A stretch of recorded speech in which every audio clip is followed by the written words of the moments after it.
There was something moving fast in the forest, then a magic arrow pierced through it. It was a monster, that died and fell to the ground.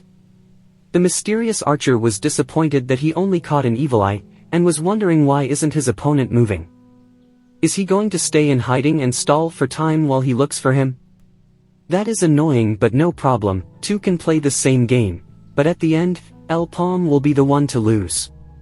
The mysterious adventurer remembered how Sir Evoke took him in, after a selection match where 300 assassins fought each other, until only 5 were left standing. The fight lasted for 7 days, and during this time, no one was able to find the archer, and that's why Sir Evoke gave him the title of Ghost. The mysterious archer saw something else and shot an arrow. It perfectly hit the target, but it was only another monster. He was disappointed because it wasn't his opponent. Then, a fire arrow passed right beside the place he was hiding, destroying a tree. He then relocated fast, thinking that his opponent is doing quite well trying to target him, but he should have thought twice before pulling a move like that because it can reveal your location. Then, the archer shot his own arrows towards the place from where he was attacked. The magic arrows hit the target, but there was nothing there. Then, another fire arrow showed up, surprising him. After the mysterious man escaped the blast, realized that his opponent is using telekinesis to make it impossible to guess where the arrows were shot from, a truly despicable trick. The man recovered fast and ran away, because there were more fire arrows following him. He then fired his own magic arrows. The enemy's arrows were stopped, but the explosion partially blocked his vision, which created an opening for another fire arrow to advance towards him. His reflexes were good and managed to fire his own arrow to block the opponent's one, but he was still caught in the explosion. He fell to the ground, only slightly hurt, but the situation was getting him frustrated. This Elpom guy was making him put way too much effort. But this was making things interesting. He was also excited about their battle. In another part of the forest, the protagonist was thinking that it had gotten very quiet. He was wondering if his opponent decided to hide seriously, which is really annoying, but it's also impressive that he can hide his presence this well. In his previous life, there wasn't anyone that capable inside this gate. It's probably an assassin sent by Kanya, which means that he changed the future by getting involved in the 100-man gate. He then heard someone screaming for him to get out of hiding. That surprised Elpom, mainly because it was coming from the opposite direction he was expecting. The mysterious man was saying that they both know that nothing will change if he hides like a rat, they are only wasting time. He said that he heard rumors about the protagonist that he likes to challenge things head-on, but now he is only hiding. Elpom started to move towards his target thinking that it's impossible to move that far without leaking a hint of presence. Could it be a teleport ability? Might also be the quiver flow ability. The mysterious man detected his opponent's presence, and from behind the protagonist a volley of magic arrows was fired, surprising him. In another place, the party just entered the second dungeon.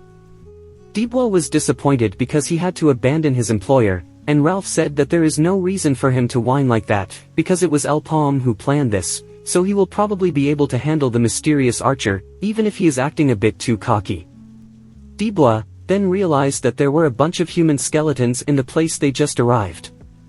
He was asking why are there that many skeletons in a gate with only 3 scars. There are enough skeletons for 100 parties, not 3. Kiri realized that this was all a setup from Kanya Merchant Union.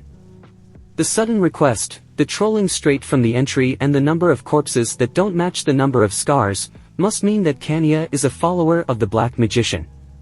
Dibwa was confused by that statement, but Kiri continued saying that they lured the adventurers that got in their way in this gate. But even sending an assassin, must mean that they took the bait as Elpom said. Ralph then said that it's an interesting story, but they should leave that for later, because right now, their host seems to be really angry. In front of them, a huge monster appeared, its presence was suffocating. Kiri, with a shaking voice asked if this is the boss monster of this gate. Ralph said that it's time for him to show his skills, and his teammates should consider themselves lucky. Because this is something that he doesn't show to anyone, and then activated an ability.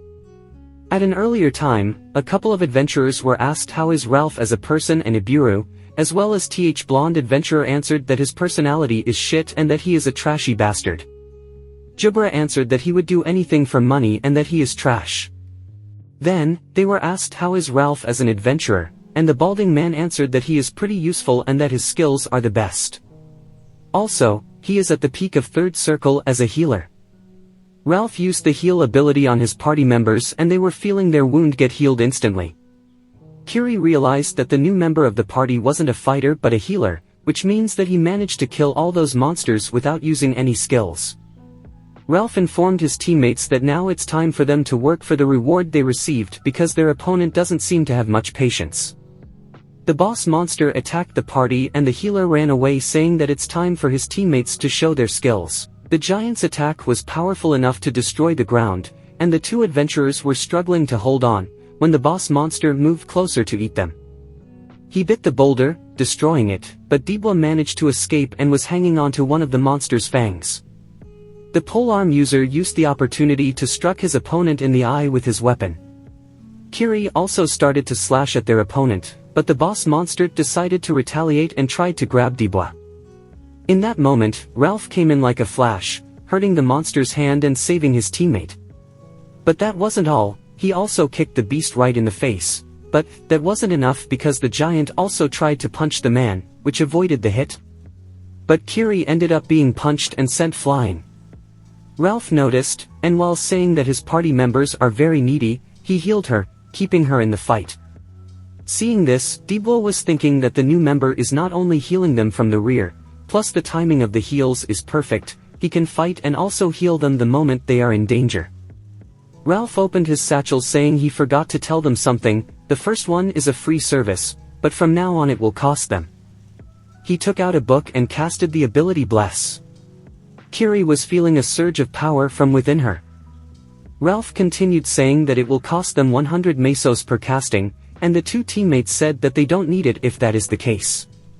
The adventurers were sitting next to what seemed to be the defeated boss monster of the second dungeon. Kiri said that it was a hard fight and Ralph said that it was alright, but now it's time to tally up the pay for his support.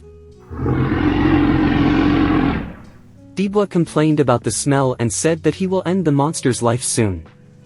Then, the giant reattached his severed hand using ice, while the party was unable to understand what is happening.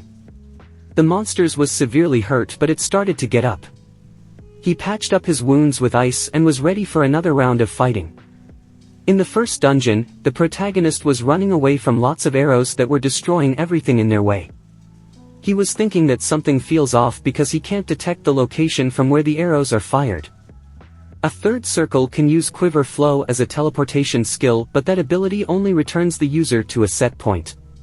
But only a point can be set, so it should be impossible for him to move like he is doing. The mysterious archer started to scream that it's useless to run away, he is falling asleep because his opponent is just too slow. Palm launched a fire orb towards in the direction of his chaser. The mysterious man saw that the attack was way out of target and asked what is he doing, that's just a waste of skills. He will end up suffering from mana shock if he continues wasting attacks like that. The archer was bouncing between trees, chasing his target and realized that his opponent is trying to create a distraction so he can run towards the second gate, but it's not going to work. The protagonist who started to suffer from mana shock, realized that it's useless to fight a battle of attrition against an enemy who cannot even detect. If he continues like that, the battle will end with him losing. He then grabbed a potion from his satchel and drank it thinking that he has to take some risks in order to turn things around. There was a magical arrow volley coming straight towards him, but he used his ability Flame Orb and the arrows were stopped. The mysterious man, jumping out of the way from the fire attack and was saying that it's foolish to use his skills like that.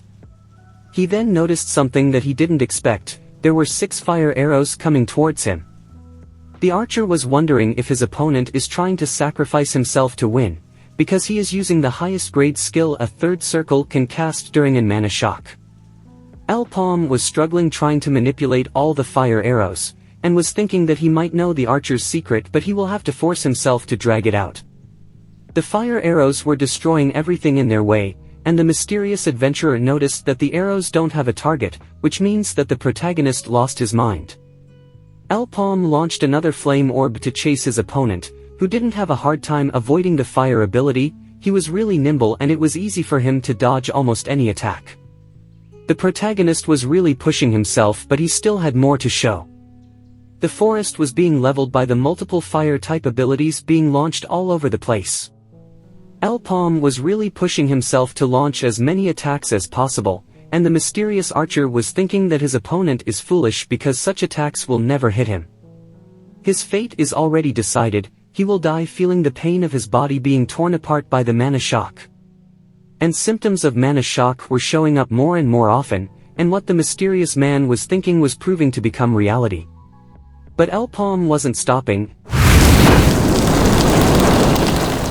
The entire forest was being engulfed in fire and he wasn't stopping, he kept launching more and more fire abilities. The mysterious man finally realized, the entire area was on fire. This was the plan of his opponent from the very beginning. This is really dangerous, if he's not careful, he will end up burned alive. He then noticed an open field and decided to go there so he can escape from the flames.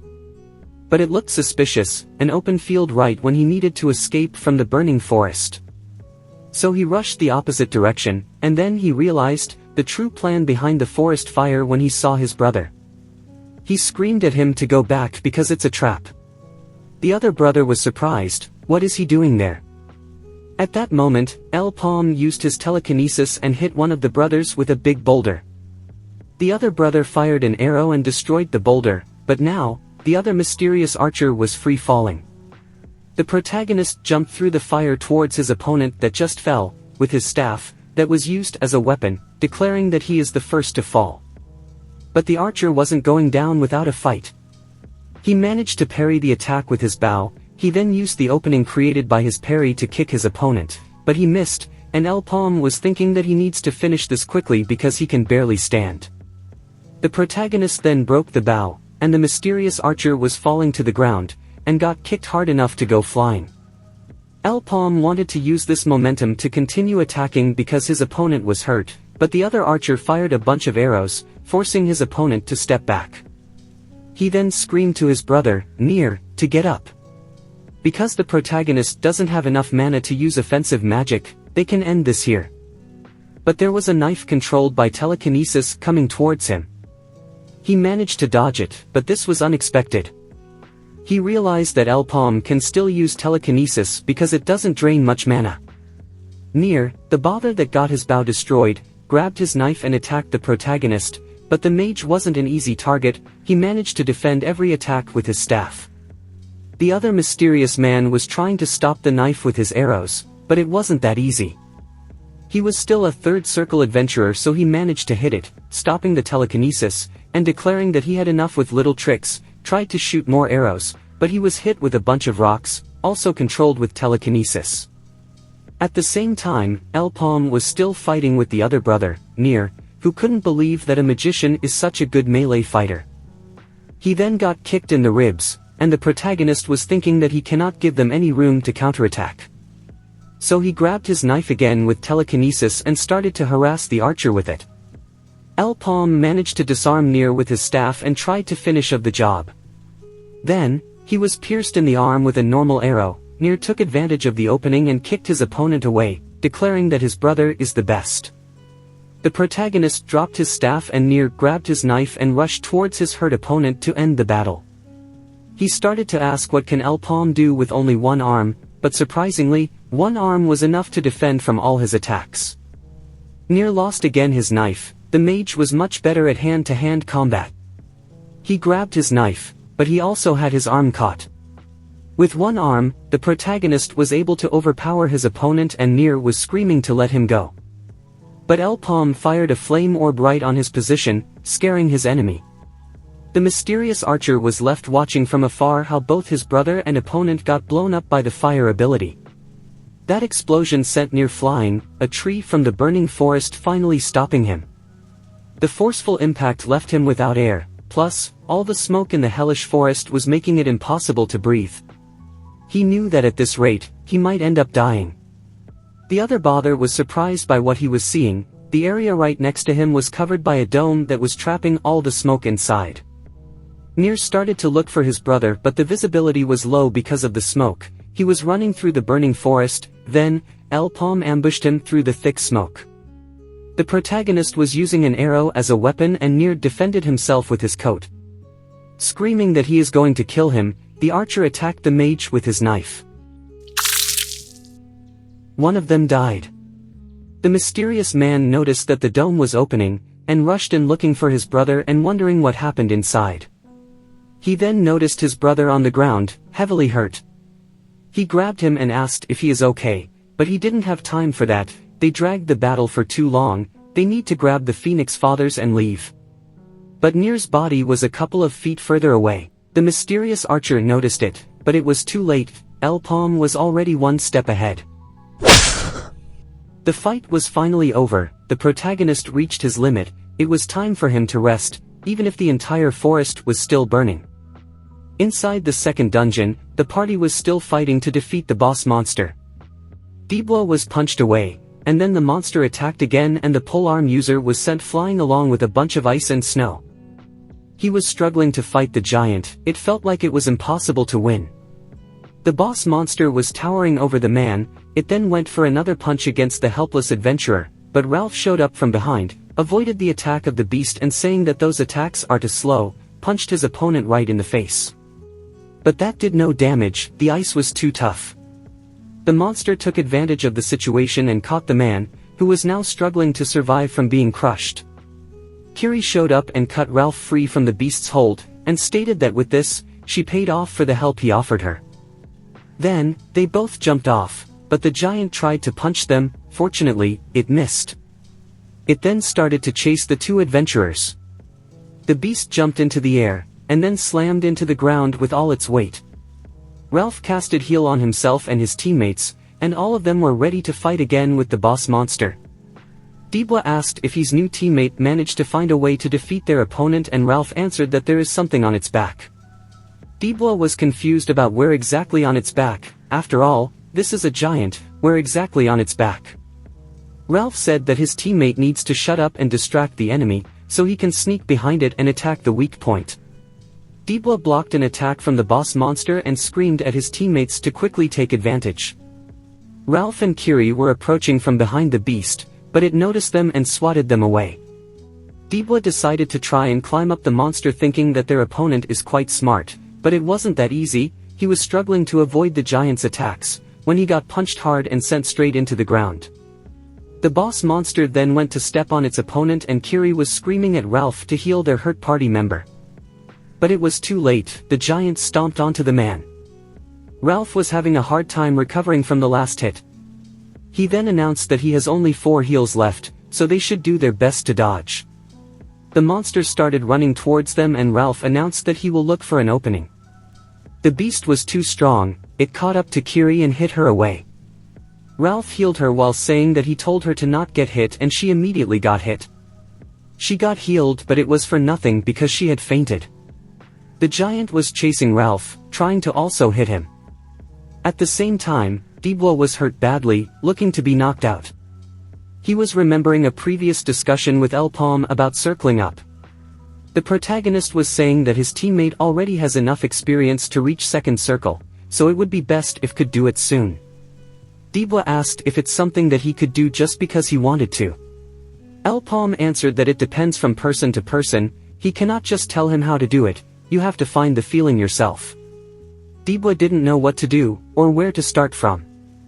The protagonist continued saying that he could start from his understanding of mana, or knowledge about personal skills, or even an unforgettable memory. The monster was distracted by an explosion behind him, it was Dibwa that woke up. He was speeding towards the boss monster that was trying to stop him. Dibwa used his ability and cut off one of the beast's arms. Ralph was surprised to see his teammate slash in one go the arm, he then noticed the 2 circles. Dibwa reached 2 circles and now he was a lot more powerful than before. He managed to climb up the giant and slash one of his eyes, he then managed to get behind it, where the weakness was located, and hit the sword, driving it deeper in the monster's back, but it wasn't enough to reach the core. The boss monster realized what the adventurer is trying to do, and jumped on his back, crushing his opponent under its weight. Ralph showed up to help, congratulating his party member, and then healed him, saying that he needs to get up. Dibwa started slashing at the tough ice so he can get out. The giant got out of the way, and Dibwa was released, but immediately after the monster struck the adventurer, pushing him back. But Dibwa was doing his best to resist, and Ralph healed him as fast as he could. But the healer got caught by the boss monster, and while saying that the beast is worrying about the wrong person, he healed his teammate again. Dibwa got behind the giant again, where the weakness was located. And with a scream, hit the sword again and the core was damaged.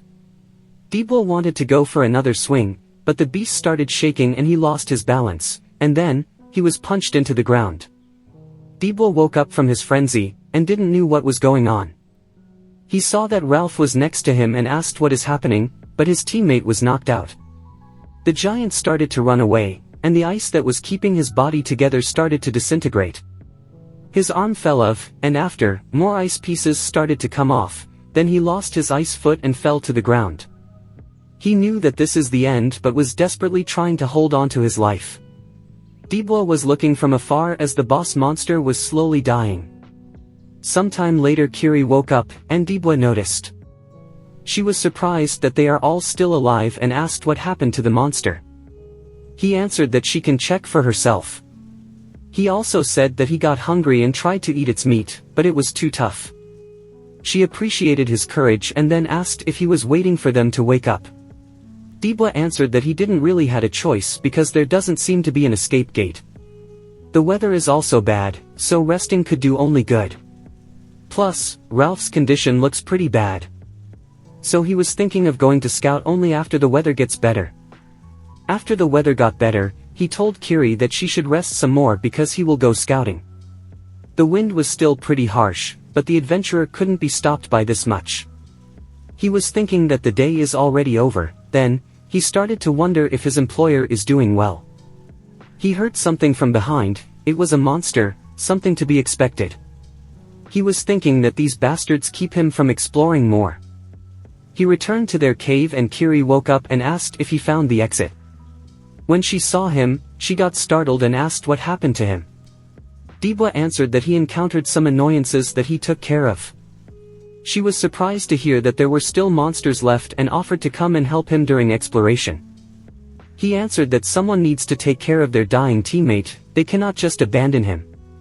She insisted that this is something that it should be done together and Dibwa refused, saying that it's better if only person keeps doing the scouting.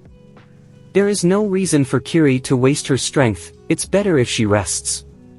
Looking at him, she was thinking that the idiot is trying to play cool but he is pushing himself. The next day, Dibwa was fighting a group of monsters. He was being pushed on the edge of the cliff. The monsters had surrounded him, and there was nowhere else to go. He was thinking that it's too cold to fight, then all of the monsters rushed towards him. One of them grabbed onto him and jumped off the cliff. They hit the ground really hard. Dibwa survived and said that this was a dangerous thing to do and he thought that he would really die this time. He then noticed a person, but taking a better look, realized that it was a corpse. It didn't seem to have died a long time ago, but taking a closer look, Dibwa found a letter.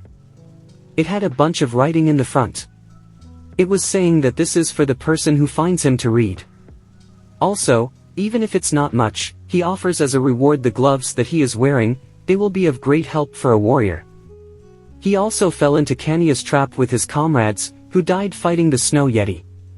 He did manage to find the escape gate, but it's a special gate which can only be activated if the boss monster is defeated. He drew a map on the letter and hopes that this will help someone someday, and that person will be able to deliver this letter. Dibwa created a grave for the dead person, returned to the cave to inform his teammates that he managed to find the gate, and brought them with him in order to finally leave this place. Kiri activated the gate, and they all headed in. They have returned to the first dungeon, and Dibwa asked what are they going to do now. Kiri answered that they aren't in their best condition, so they should first organize a bit. Then, they were interrupted by a masked man saying that they did consider this as a possibility. They followed by asking if Ghost truly died. Dibwa was thinking that these people are probably from Kanya, but in his current state, he cannot fight. The masked man then said that they don't need to worry because they will finish fast, and they attacked. Kiri defended against the first attacker, but another one was using poison knives, and stabbed her in the leg, causing a lot of pain. Dibla was about to be attacked by another one of the masked men, when a fire arrow shot straight through the attacker. Then another fire arrow killed the masked man that attacked Kiri. The masked adventurers were being slaughtered by fire arrows, none of them managed to survive.